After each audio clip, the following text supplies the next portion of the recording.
I mean, now I would win. He can't move like he used to. What's more competitive is the shooting contest. That's where it gets tricky.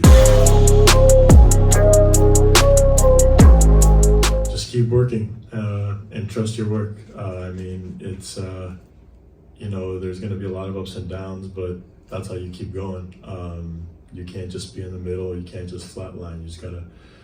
You gotta face some adversity to get to this point, but I think I would say it's definitely worth it.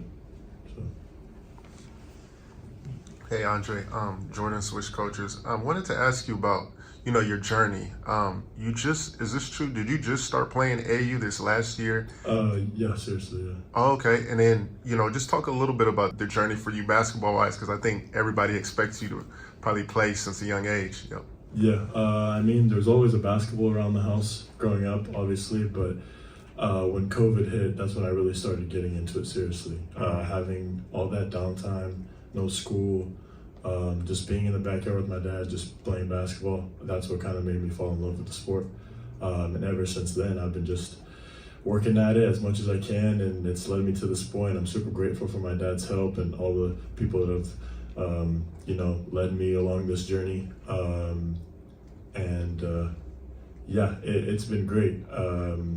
This past summer, playing with the Compton Magic, Ato getting a chance to see me last year in LA, invited me to play for his squad. It's been truly a blessing, and super thankful for that opportunity, and it's led me to this point.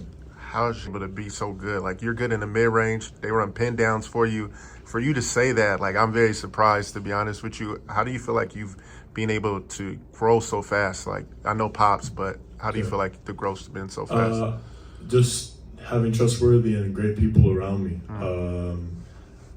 Not always telling me what I want to hear and telling me what's best for me in my process and my journey. So right now I'm super thankful for them because they've kept it real and honest with me throughout this whole journey. So without them, I wouldn't be here. And it's just trusting the work you've put in and being comfortable and confident out there. As the son of an NBA great, if you played him one-on-one now to game of 11, how much or what's the score and who wins? I mean, now I would win. He can't move like he used to. But I don't know, like a certain score, maybe 11-3. I mean, 11-4. He can still shoot it. The key is to not give him a warm-up shot. So if he doesn't get a warm-up shot, I'm good. And if he has the ball first? If he has the ball first, I mean, I think it's the same result, but I think what's more competitive is the shooting contest. That's where it gets tricky because, he can get hot and then you might have to go perfect the next round to beat him. So there's some wins and losses in that column. Yeah. To the Valley Sports Network again. You talked about the European game. Vlade Divac, as well as Donalds Pejovic, they were roaming the NBA world before you were born. But I'm curious, what did you watch on your own that you saw that you enjoyed, and what experiences did your dad share with you just about Vlade, as well as just the experience that was Donalds Pejovic? Yeah, I mean, my dad was obviously a really big fan of Drozden's game. And my dad and Vlade are like brothers. I see Vlade quite a bit throughout the year, and tries to give me a lot of advice. But yeah, my dad has, he's been obviously through ups and downs with the Kings, with Vlade, throughout his career. It's just things you got to move forward from. So those are some of the lessons he's taught me about, always looking forward to what's next and not worrying too much about what happened last night or a week ago. So, yeah. Sporting Tribune, you have, Greece, Serbia in your background. I'm wondering if you watch any European hoops, or even if you don't, do you pick up anything from that, be it from your dad, YouTube, whatever? Yeah, of course. My dad has always shared about his journey growing up and playing in Europe. Because of the time difference, I haven't watched full games, but I have been following with some EuroLeague play. Olympiacos is doing great in Greece right now, so I'm just happy that Greek teams and Serbian teams are doing well in the EuroLeague, and I'm just happy to represent those two countries right here. The Valley Sports Network. Your last name rings bells in Sacramento, of course, but I'm curious to know, you living out there in that area, Your thoughts on the success of the Sacramento Kings this season? They've had a special season. Have you watched them? Your thoughts at all? Yeah, for sure. Obviously, my dad and I are super happy for them this year.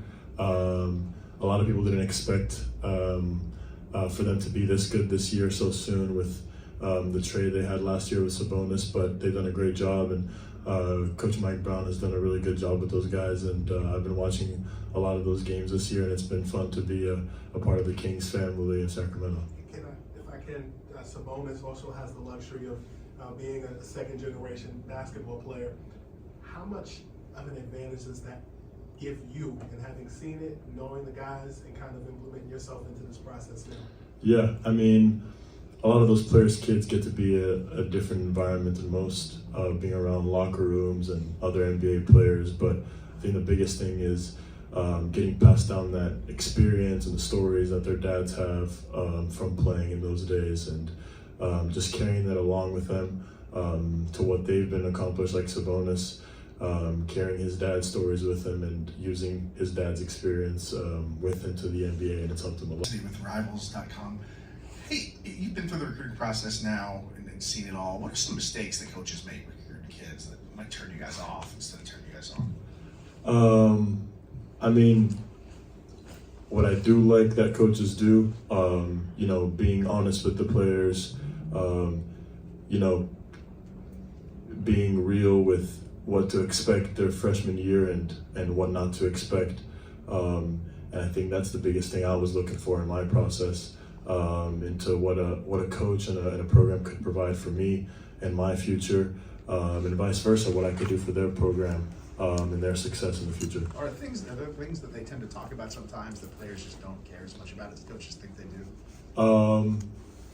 And well, in my process, nothing has really popped up that made me feel that way, but maybe for some other players there has. From ball players, obviously people now know of you and because of your ascension, Donalds All-American, going to Stanford, but you were somebody who was working your way to that point, grinding, putting in that work. For those that are on the same trajectory, putting in that work, but also beginning to make some noise and get attention, what is your best piece of advice for them?